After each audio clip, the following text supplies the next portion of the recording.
What's up, ladies and gentlemen, and welcome to this POV review by AutoTopNL. My name is Max, and today we've got a very important car and a highly anticipated car as well. It is the all-new 2021 Mercedes-Benz S-Class, and today I'm going to show you around it, show you many of the features that are on board this car, not all of them, but many of them, and then we'll take it for a drive towards the Autobahn for an Autobahn blast. But before we begin, I just want to take a second to thank today's sponsor, which is Landlord Go, a groundbreaking new mobile game which lets you play a sort of real estate game in real life. People have described it as Monopoly meets Pokemon Go. They asked us to show you guys the game, and we decided to go and buy some car dealerships. We bought a Rolls-Royce dealership, a Jaguar dealership, a Land Rover dealership, and after we bought them, we could power up the buildings. So you can upgrade the buildings using CCTV security, a hangout space, Wi-Fi, stuff like that. And this all generates rent. And after you buy this building, you can also sell shares of this building on the marketplace. One of the best features right now is the travel agent, which lets you travel the world and buy properties. COVID-19 happening all over the world, we can't go anywhere. So we travel in-game to Woking, and we have bought the McLaren Technology Center for 565 million. If you want to buy it now, it is a little bit more expensive than that. All this buying, renting out, upgrading leads to a leaderboard, of course. So you can check out how high you rank worldwide within your country. So it really is a combination between Monopoly, buying real estate, and Pokemon Go, walking around, buying buildings, and have a little fun. So big thanks to Landlord for sponsoring, and enjoy the video. Alright, there is a lot of new stuff on this S-Class, and the S-Class of course is the flagship. This is the car that always historically has had the most new stuff, innovations, and a lot of firsts. So not only for Mercedes-Benz, but for the car in general. Let's start at the front, because we have, of course, a completely new grille and new headlights. The grille is quite big actually, the headlights are a little bit smaller, and I have to say that I do like the look of it. I think it looks like a next-gen S-Class, so it looks a bit futuristic, also because you have all these sensors and cameras in here in the grille. We have the new headlights, and these are the optional digital light units, and they consist of basically 3 big LED lights and 1.3 million micro mirrors each side, and they can refract and distribute the light, and that means that you have a completely new version of the matrix LED lights. So in the past we did have the light beam that was excluding the people in front of you, so you had a big light bundle with the car in front of you not being lit, so you wouldn't blind other cars. But now they can actually individually light a cyclist or someone who's walking on the side of the road. It can illuminate certain traffic signs or dangerous situations, as well as the standard stuff like excluding a car from the light bundle. So this is a big innovation on the new S-Class. Wheel wise, we have 20-inch wheels. Now this car also has rear wheel steering, which I'm going to show you in a minute, but that works best if you have 20-inch wheels or smaller. So these are 20-inch wheels. If you go bigger, 21 or 22, the angle with which the rear wheels can steer goes from 10 degrees, which is a lot, to 4.5 degrees. So that is a big difference. Another feature, optional extra on the new S-Class, is the fact that these door handles now are flush, and you have nice chrome as well. I do think this looks really luxurious. At the rear we've got a iteration of the new Mercedes rear lights. I do think it looks better than the CLS, but you have the same like triangle shaped rear lights, which are off, and I don't know why. We're going to turn those on. It's here. So you can see the new design. I think it looks pretty good. Looks better than the CLS, and I think you have to get used to it again, like with the GLE.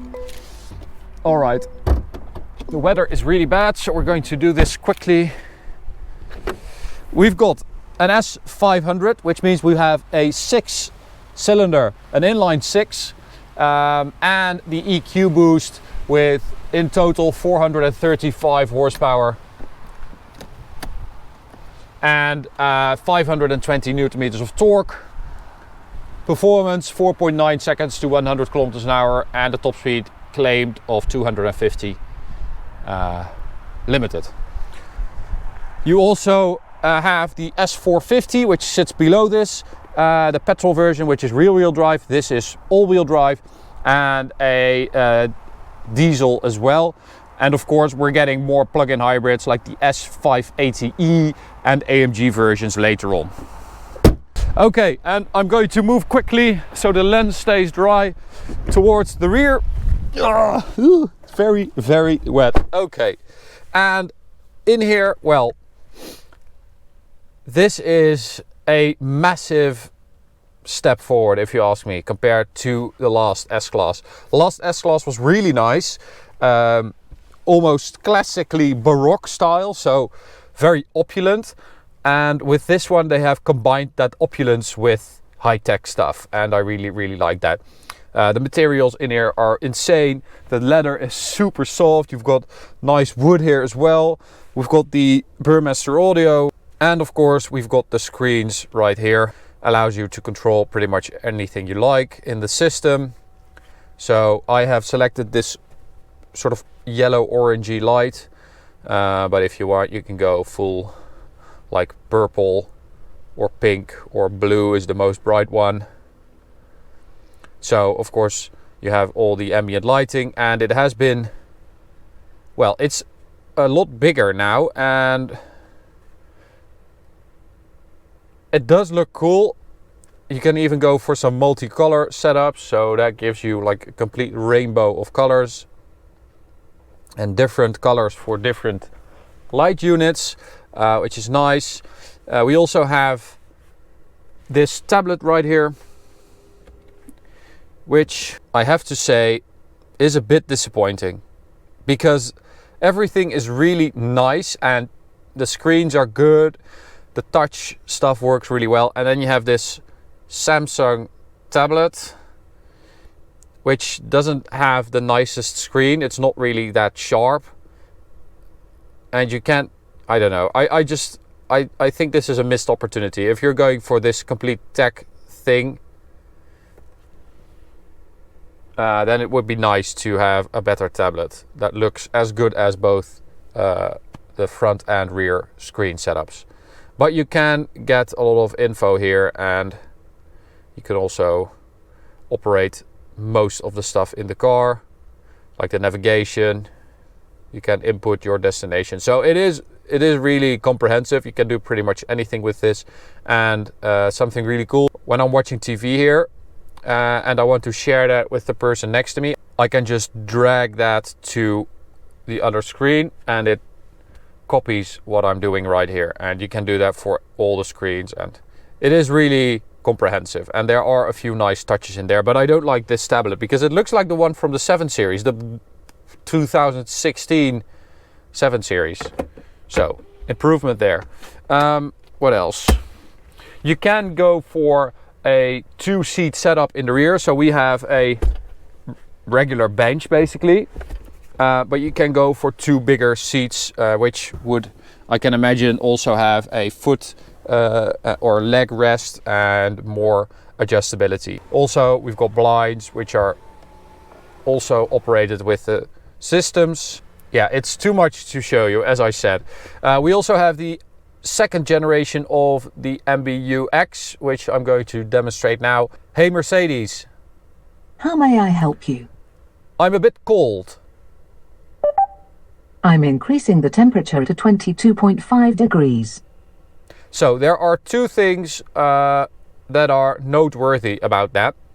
First, it recognizes where I am in the car, so it sees or hears I am in the right rear, so it adjusts my temperature.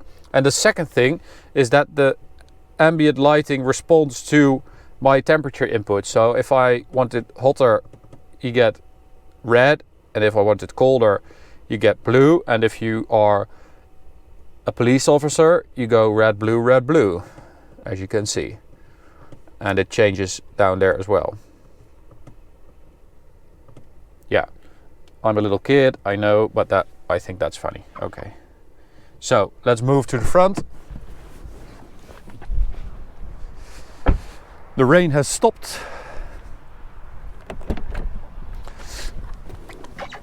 And we'll start the engine. So up front, we've got a couple of important things to show you. One is the fact that we now have this new screen, which just looks really, really nice. This is an OLED display with haptic glass, and just the design of this screen unit that transfers into the center console with this cover. I just really love this center unit. Now, this also is part of the MBUX system, of course, but this is just such a step up from the previous system with that touchpad and those buttons that didn't work and the turning knob, whatever. I hope they will add this to all other cars as well. I especially like that fingerprint, so if your wife or girlfriend or boss or whoever gets into the car and scans the fingerprint, everything will change. All the settings, the seats, the lights, all the settings for the driving assistant, everything. Another thing is that you can have your instrument cluster in 3D. Now, I don't think you guys will be able to see that, but it uses a camera to scan your eyes, and using that and the position of your eyes, it will put two images together, making it look like 3D without glasses. So it's a gimmick, but I'm curious to see what is going to be possible with this in the future. And of course, we have the regular lovely Mercedes stuff. So we have this optional steering wheel, which is absolutely beautiful with super soft leather. So that's a lot to take in, especially on this interior and on all the tech. But like I said, there's much more. I'm not able to cover everything. There is one more thing I wanted to show you guys, which is when we turn everything on, start it up and put it in drive, you can actually see the rear wheels turning. I hope you guys can see that, but that is quite a bit. That's quite a lot of turning. And it also means that the turning circle of this car is comparable to that of an A-Class, which is ridiculous because this is 5 meters 30 centimeters long, and that really makes this car very suitable for driving in cities and parking and stuff like that. It really makes a big difference. Don't underestimate it. Yeah, it's really nice to have that because it just makes it so much more manageable. Now, driving it, we do have, of course, air suspension as standard on this S500, and it is ridiculously comfortable. You might expect that, but it is insane. The way this car has been set up, the sound deadening has a part to play in that as well, because it is really silent in here. You have so little engine noise, wind noise, tire noise, that has such a big impact on comfort in a car, especially on long distances. Other than that, the drivetrain, the S500, as I said, the inline 6 with 435 horsepower. It's coupled to a 9-speed 9G-tronic gearbox, automatic. I'm not sure. It's enough.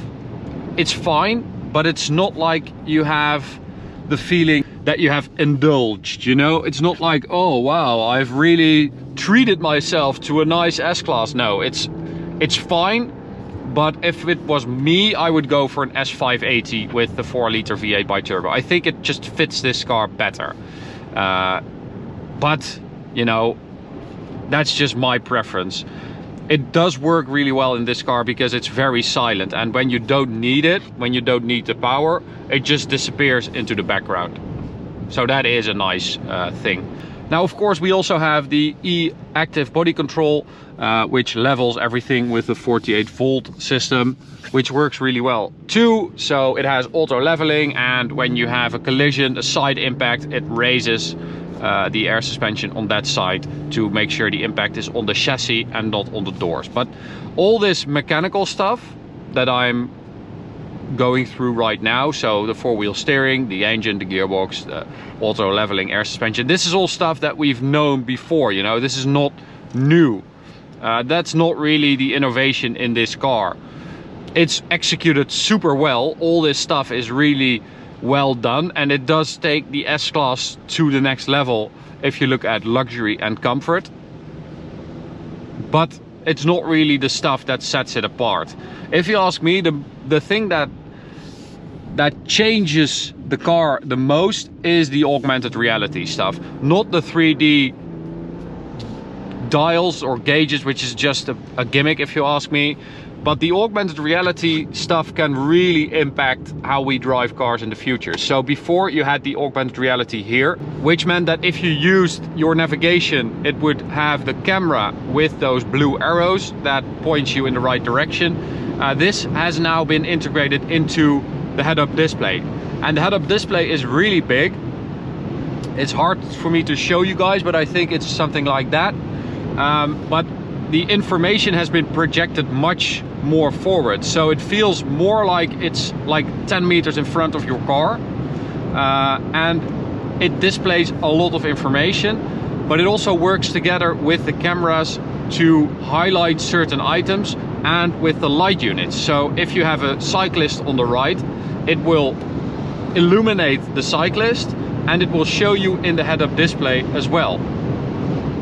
So it all supports the other system, and all together it supports the driver, and I think it's really clever.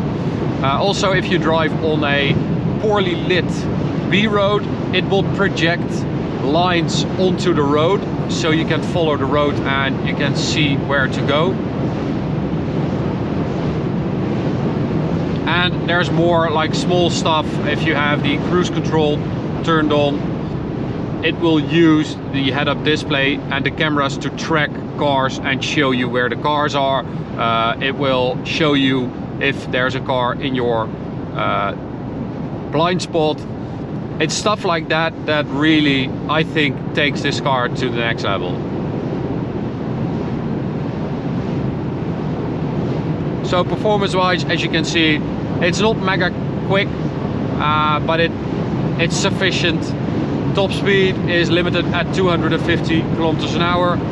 Although strangely, when Martijn did the Autobahn POV earlier, he didn't get it past 244 kilometers an hour GPS, which is, this is the limiter, and apparently that's 244. So that's a bit strange. But as you can hear, even at top speed, it is so quiet.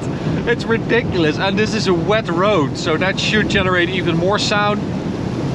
But it's just such a good car. And I mean, BMW and Audi and, well, all the other car manufacturers are going to have their work cut out for them, because Mercedes did take it to the next level. And every time you think that the 7 Series or the A8 is getting close to the S-Class, you get the new one and it's just on another level. Of course, there are little downsides too. I do think that all the touch stuff is a bit too sensitive. So you have this button on your steering wheel, which you can use to operate this screen, and this one to operate that screen. But it takes a bit of getting used to for operating left, right, and up and down. You have to be really clear with your input, otherwise it will go left or right or up and down when you don't want it to. And that goes the same for the buttons here. The ambient lighting, as I showed you, has more utility than just pretty lighting, as I showed you with the temperature. But they have fixed one major problem with Mercedes cars, is that when you crossed a line on the road like this, it would brake, and it would scare the hell out of me every time it happened. It would just jolt me, and it was so annoying. now you still get the vibration through your steering wheel, but you also get, as you can see, the ambient lighting pulsing red on that side. So you know that that's the side where the danger is, which I think is really clever. This also works if you use your indicator when someone's in your blind spot or stuff like that. So as I said, there is a lot to cover with this car. I think there were like 90 pages of product info when this car was released, and it's just so much to cover. It's so much information to take, and that goes both ways. Like it's a lot of information for me to take in here as well, because there's so much going on, and I'm not sure that that is the right direction. I think if this augmented reality stuff and the head-up display would be developed more and more stuff would be in there and it would be a little bit more organic, I think that would be better than having 3 major information sources that are all blinking at you, all displaying the same thing and all allowing you to change the same, well, a lot of the same things. So I think there's a lot of stuff to cover here, and I think it's also a matter of getting used to it and using it every day to determine what your preferences are for all the settings. We're going to drive a lot more of these S-classes in the future, so I hope I can cover more stuff. A diesel maybe, and of course the AMGs, an S63 and perhaps an S73. Rumor has it. So for now, that's it. I hope you enjoyed it. You can subscribe by clicking the big button in the middle. You can also check out this video or go check out this playlist. See you at the next one. Bye.